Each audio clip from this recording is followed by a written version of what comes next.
just want to do a quick one on Muhammad and the people of the book, the claim, the rejection and the conflict, because stacks of people get buggered up with how they think Muhammad had more authority than the people of the book, but he didn't.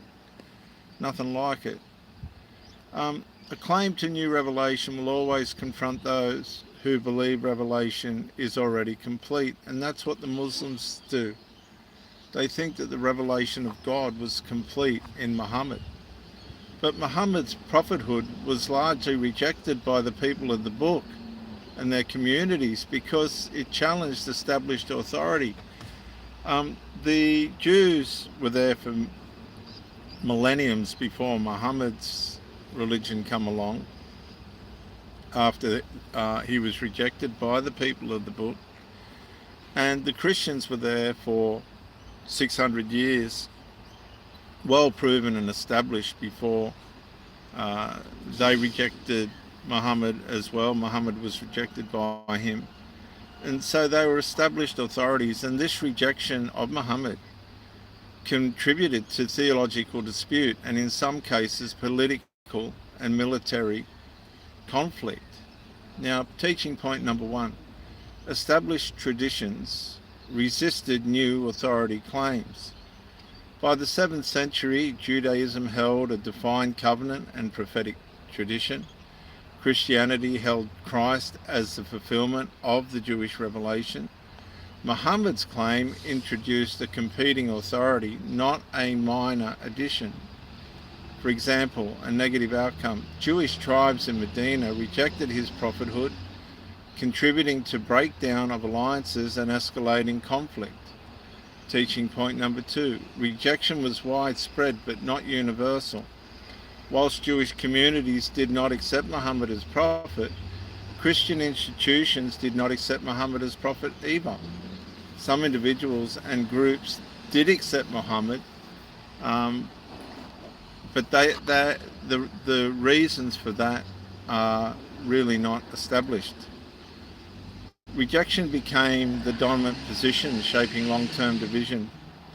An example, negative outcome, ongoing theological separation between Islam, Judaism and Christianity. But if we put it in its right order, Judaism, Christianity and Islam, it gave limiting a shared authority. But wherever Christianity and Islam has allowed Christianity and Judaism, or Judaism and Christianity have allowed Islam to coexist, Islam in some way has always manifested eventually in terrorism.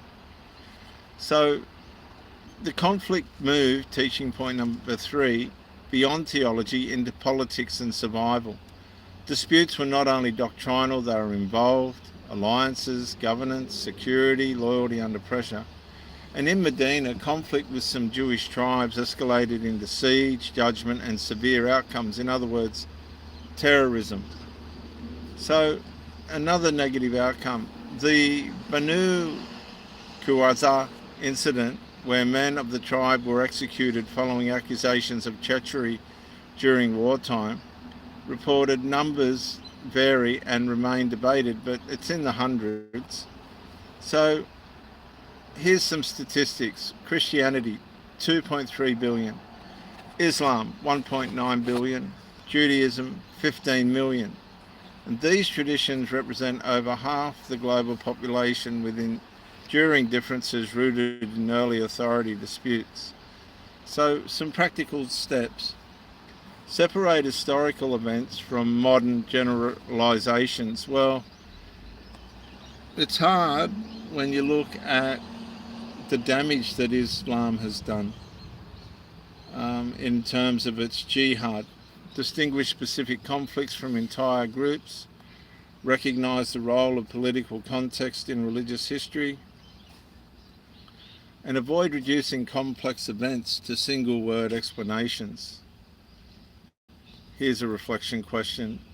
Do I simplify history to strengthen my position, or do I allow complexity even when it weakens my argument? That's what we've got to ask ourselves. And take one historical claim you hold strongly and rewrite it, including context, opposing views and uncertainty. And here's a proverb: competing truth claims rarely remain theoretical. They eventually test power, loyalty, and survival. So if you want clarity, resist slogans, understanding beginnings, and where simplification stops, try and get an understanding. The problem that I've got, and I'm not sure if everybody has it, but I have, is the damage